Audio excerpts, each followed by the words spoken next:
ಆತ್ಮೀಯ ಬಂಧುಗಳೇ, ಶ್ರೀರಾಮಚರಿತ ಮಾನಸ ಅಯೋಧ್ಯಾಕಾಂಡ.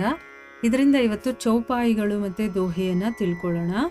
ಜಹಾ ಬೈಠಿ ಮುನಿಗನ ಸಹಿತ ನಿತ ಸಿಯ ರಾಮ ಸುಜಾನ್ ಸುನಹಿ ಕಥಾ ಇತಿಹಾಸ ಸಬ್ ಆಗಮ ನಿಗಮ ಪುರಾಣ ಸಖಾ ಬಚನ ಸುನಿ ಬಿಟಪ ನಿಹಾರಿ उमगे भरत बिलोचन बारी करत प्रणाम चले दोवु भाई कहत प्रीति सारद सकुचाई हरषहि निरखी राम पद अंका मानहु पारसु पायवु रंका रज सिर धरि हिय नयनन्हि लावहि रघुबर मिलन सरिस सुख पावहि देखी भरत गति अखथ अतीवा प्रेम मगन मृग खग जड़ जीवा सखही स्नेह बिबस मग भूला कही सुपंथ सुर बरशही फूला निरखी सिद्ध साधक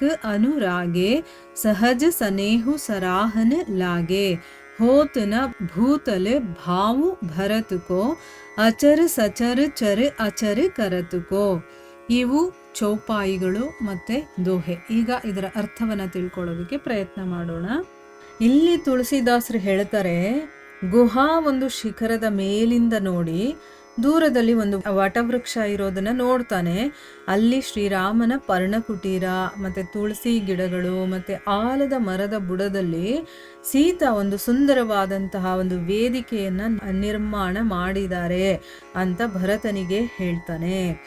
ಈಗ ಮುಂದುವರೆದು ಹೇಳ್ತಾನೆ, ಆ ವೇದಿಕೆ ಇದೆಯಲ್ಲ, ಏನಕ್ಕೆ ಆ ವೇದಿಕೆ ಇರೋದು ಅಂತಂದ್ರೆ ಅದರಲ್ಲಿ ಕೂತ್ಕೊಂಡು ಜ್ಞಾನ ಸ್ವರೂಪನಾದ ಶ್ರೀರಾಮಚಂದ್ರ ಇದ್ದಾನಲ್ಲ, ಅವನು ಸೀತಾದೇವಿ ಇವರೆಲ್ಲ ಸೇರ್ಕೊಂಡು ಏನ್ ಮಾಡ್ತಾರೆ, ಮುನಿವೃಂದಗಳಿಂದ ಪ್ರತಿದಿನ ಅಂದ್ರೆ ಅಲ್ಲೆಲ್ಲ ಆಶ್ರಮದಲ್ಲೆಲ್ಲ ಮುನಿಗಳಿರ್ತಾರಲ್ಲ ಅವರೆಲ್ಲ ಬಂದು ಇಲ್ಲಿ ಕೂತ್ಕೊಂಡು ಪ್ರತಿದಿನ ವೇದ ಶಾಸ್ತ್ರ ಪುರಾಣ ಇತಿಹಾಸದ ಕಥೆಗಳನ್ನು ಕೇಳ್ತಾರೆ ಅಂತ ಅಂದ್ಬಿಟ್ಟು ಹೇಳ್ತಾ ಇದ್ದಾರೆ. ಅಂದ್ರೆ ಇಲ್ಲಿ ಜ್ಞಾನ ಸ್ವರೂಪನಾದಂತಹ ಶ್ರೀರಾಮಚಂದ್ರ ಅಂತ ಹೇಳಿದ್ದಾರೆ. ಅಂದ್ರೆ ಅವನು ಸರ್ವಜ್ಞ, ಎಲ್ಲವೂ ಗೊತ್ತಿದೆ ಅವನಿಗೆ, ಸಚ್ಚಿದಾನಂದ ವಿಗ್ರಹ ಅವನಿಗೆ ಯಾವ ಜ್ಞಾನದ ಅವಶ್ಯಕತೆನೂ ಇಲ್ಲ. ನೋಡಿ, ನಮಗೆಲ್ಲ ತಿಳಿಸೋದಕ್ಕೋಸ್ಕರ ಇದನ್ನೆಲ್ಲ ಮಾಡ್ತಾ ಇರೋದು ಶ್ರೀರಾಮಚಂದ್ರ. ಒಬ್ಬ ಮನುಷ್ಯ ಹೇಗಿರಬೇಕು ಅನ್ನೋದನ್ನ ತೋರಿಸ್ಕೊಡ್ತಾ ಇದ್ದಾನೆ. ಅದಕ್ಕೆ ಇದಕ್ಕೆ ಶ್ರೀರಾಮಚರಿತ ಮಾನಸ. ರಾಮನ ಚರಿತ್ರೆ ಅನ್ನೋದು ಮಾನಸ ಅಂದ್ರೆ ಒಬ್ಬ ಮನುಷ್ಯನನ್ನಾಗಿ ಮಾಡುತ್ತೆ. ನಾವು ರಾಮನ ಚರಿತ್ರೆಯನ್ನ ಕೇಳಿದಾಗ ನಾವು ಒಬ್ಬ ಮನುಷ್ಯರಾಗ್ತೀವಿ. ಈಗ ನಾವು ಮನುಷ್ಯರಲ್ವಾ ಅಂತ ನಮ್ಗೆ ಅನಿಸ್ಬೋದು. ನಾವು ಮನುಷ್ಯರೇ, ಆದ್ರೆ ಮನುಷ್ಯರ ತರಹ ನಾವು ವ್ಯವಹರಿಸೋದಿಲ್ಲ. ನಾವು ಪ್ರಾಣಿಗಳ ತರ ವ್ಯವಹಾರ ಮಾಡ್ತೀವಿ. ಬೇಕಾದ್ರೆ ಒಂದು ಸರಿ ನಮ್ಮನ್ನ ನಾವೇ ಚೆಕ್ ಮಾಡ್ಕೊಂಡಾಗ ಗೊತ್ತಾಗುತ್ತೆ ನಾವು ಯಾವ ರೀತಿ ನಡ್ಕೊಳ್ತೀವಿ ಅಂತ. ಶ್ರೀರಾಮಚಂದ್ರನ ಒಂದು ಚರಿತ್ರೆಯನ್ನು ನಾವು ಕೇಳ್ತಾ ಇದ್ದೀವಲ್ವಾ, ಅದನ್ನು ನೋಡಿದಾಗ ಕಂಪೇರ್ ಮಾಡ್ಕೋಬೇಕು ನಮ್ಮನ್ನು, ಆಗ ನಮಗೆ ಗೊತ್ತಾಗುತ್ತೆ. ಅದಕ್ಕೆ ರಾಮಚರಿತ ಮಾನಸ ನಮ್ಮನ್ನು ಒಬ್ಬ ಮನುಷ್ಯನನ್ನಾಗಿ ಮಾಡುತ್ತೆ ಅಂತ ಇಲ್ಲಿ ಹೇಳ್ತಾ ಇರೋದು. ಇಲ್ಲಿ ಜ್ಞಾನ ಸ್ವರೂಪನಾಗಿರುವಂಥವನು, ಅವನು ಮುನಿಗಳಿಂದ ಕಥೆಗಳನ್ನು, ವೇದ ಪುರಾಣ ಶಾಸ್ತ್ರ ಇವುಗಳನ್ನು ಪ್ರತಿದಿನ ಕೇಳ್ತಾ ಇದ್ದ. ಯಾವತ್ತೋ ಒಂದ್ಸರಿ ಅಲ್ಲ, ಪ್ರತಿದಿನ ಕೇಳ್ತಾ ಇದ್ದ ಅಂತ ಹೇಳ್ತಾ ಇದ್ದಾರೆ.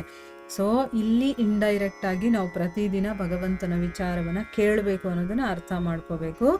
ನೋಡಿ, ರಾಮ ಕಾಡಲ್ಲಿದ್ದಾನೆ, ಮತ್ತೆ ಕಷ್ಟಗಳಿದೆ, ಆದ್ರೂ ಕೂಡ ಅವನು ಅಲ್ಲಿ ಏನು ಮಾಡ್ತಾ ಇದ್ದಾನೆ. ಈಗ ನಮ್ಗೇನಾದ್ರೂ ಒಂದು ಕಷ್ಟ ಬಂದ್ಬಿಡ್ತು ಅಂತಂದ್ರೆ ನಾವೇನಾದ್ರೂ ಭಗವಂತನ ವಿಚಾರವನ್ನ ಕೇಳ್ತೀವ, ಭಗವಂತನನ್ನ ಬೈಕೊಳ್ತೀವಿ. ಬೇಕಾದ್ರೆ ಇಂಥ ಕಷ್ಟ ಕೊಟ್ಬಿಟ್ಟ ದೇವರು ಹಾಗೆ ಹೀಗೆ ಅಂತೆಲ್ಲ ಬೈಕೊಳ್ತೀವಿ. ಆದ್ರೆ ಭಗವಂತನ ನಾಮಸ್ಮರಣೆ ಜಪ ಮಾಡೋದು, ಇದನ್ನ ಯಾವುದನ್ನಾದ್ರೂ ನಾವು ಮಾಡ್ತೀವ, ಭಗವಂತನ ವಿಷಯವನ್ನ ಕೇಳ್ತೀವ? ಇಲ್ಲ. ಕಷ್ಟಗಳು ಬಂದಿದ ತಕ್ಷಣ ಬೈಯೋದು ಅಷ್ಟೇ ನಮಗೆ ಗೊತ್ತಿರೋದು. ಆದ್ರೆ ರಾಮ ಏನು ಮಾಡ್ತಾ ಇದ್ದಾನೆ, ಕಾಡಲ್ಲಿರೋದು ಸಾಮಾನ್ಯವಾದಂಥ ವಿಷಯ ಅಲ್ಲ. ಈಗ ಎಕ್ಸಾಂಪಲ್ಗೆ ನಮಗೆ ಯಾವುದಾದ್ರೂ ಒಂದು ಪಾರ್ಕಲ್ಲಿ ಹೋಗಿ ಒಂದು ರಾತ್ರಿ ಮಲ್ಕೊಂಡು ಬನ್ನಿ ಅಂತಂದರೆ ನಮಗಾಗತ್ತಾ?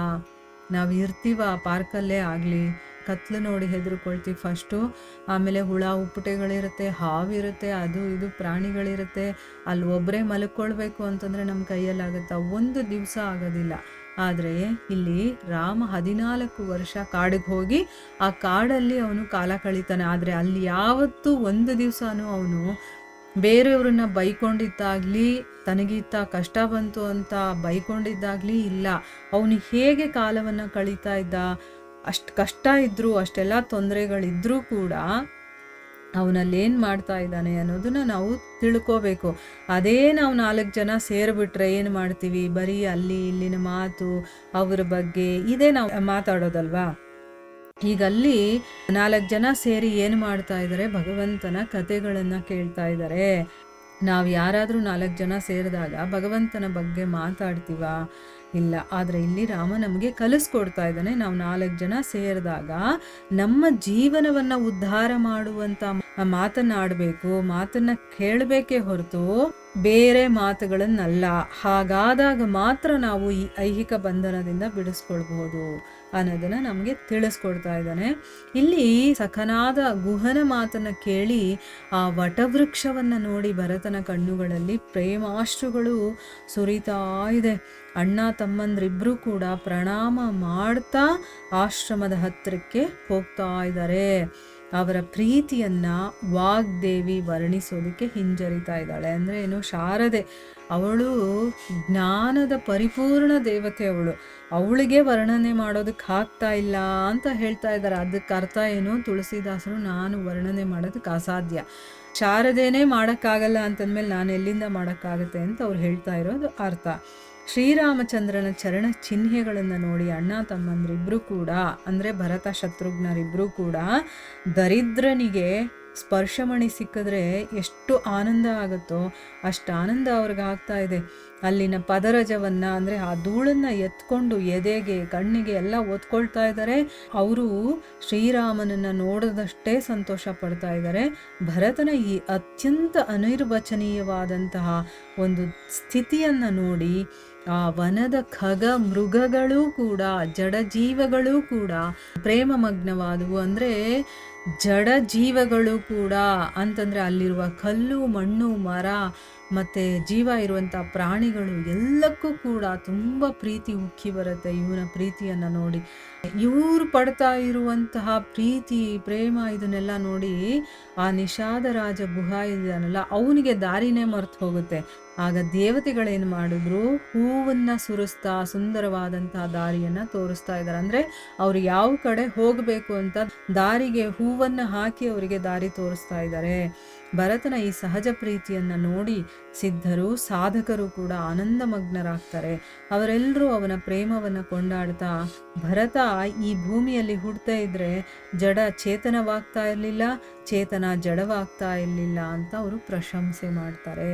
ನೋಡಿ, ಇದು ತುಂಬ ತಿಳ್ಕೋಬೇಕಾಗಿರುವಂಥ ವಿಚಾರ. ಏನು ಜಡ ಚೇತನವಾಗೋದು ಅಥವಾ ಚೇತನ ಜಡವಾಗೋದು ಅಂತ ಅಂದರೆ, ಜಡ ಅಂತಂದ್ರೆ ಏನು, ಕಲ್ಲು, ಮಣ್ಣು, ಇಂಥದೆಲ್ಲ ಮರ, ಇವೆಲ್ಲ ಜಡವಾಗಿ ನಿಂತಿರುತ್ತಲ್ಲ, ಅವಕ್ಕೆ ಚೇತನ ಬಂದಂಗಾಗಿ ಅವರ ಪ್ರೀತಿಯನ್ನು ಅವು ಅನುಭವಿಸಿ ಅದಕ್ಕೆ ರಿಯಾಕ್ಟ್ ಮಾಡ್ತಾ ಇದ್ದಾವೆ, ಅವು ಕೂಡ ಸ್ರವಿಸ್ತಾ ಇದ್ದಾವೆ ಅಂತ ಅರ್ಥ.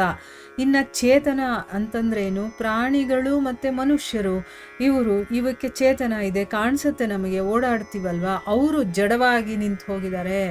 ಇವಾಗ ನಾವೇ ಏನಾದರೂ ಒಂದು ತುಂಬ ಮನಸ್ಸಿಗೆ ಸಂತೋಷವಾದಾಗ ಏನು ಮಾಡ್ತೀವಿ, ಅಥವಾ ಆಶ್ಚರ್ಯವಾಗಿ ನೋಡಬೇಕಾದ್ರೆ ನಮ್ಮನ್ನು ನಾವೇ ಮರ್ತು ಹೋಗಿ ಒಂದು ಕ್ಷಣ ಹಾಗೆ ನಿಂತ್ಕೊಂಡ್ಬಿಡ್ತೀವಿ. ಸ್ಟ್ಯಾಚ್ಯೂ ಅಂತ ಹೇಳ್ತೀವಲ್ವ, ಅದನ್ನು ಜಡವಾಗೋದು ಅಂತ ಹೇಳೋದು. ಆ ರೀತಿ ಇಲ್ಲಿ ಆಗ್ತಾ ಇದೆ. ಎಷ್ಟು ಚೆನ್ನಾಗಿದೆ ಅಲ್ವಾ, ಜಡ ಚೇತನವಾಗೋದು, ಚೇತನ ಜಡವಾಗೋದು, ಇದಕ್ಕೆ ಅರ್ಥ. ಸೊ ಅವರು ಈ ರೀತಿ ಹೇಳ್ಕೊಳ್ತಾ ಇದ್ದಾರೆ. ಅಂದರೆ ಅವನಿಗೆ ಪ್ರಶಂಸೆ ಮಾಡ್ತಾ ಇದ್ದಾರೆ ಭರತನಿಗೆ.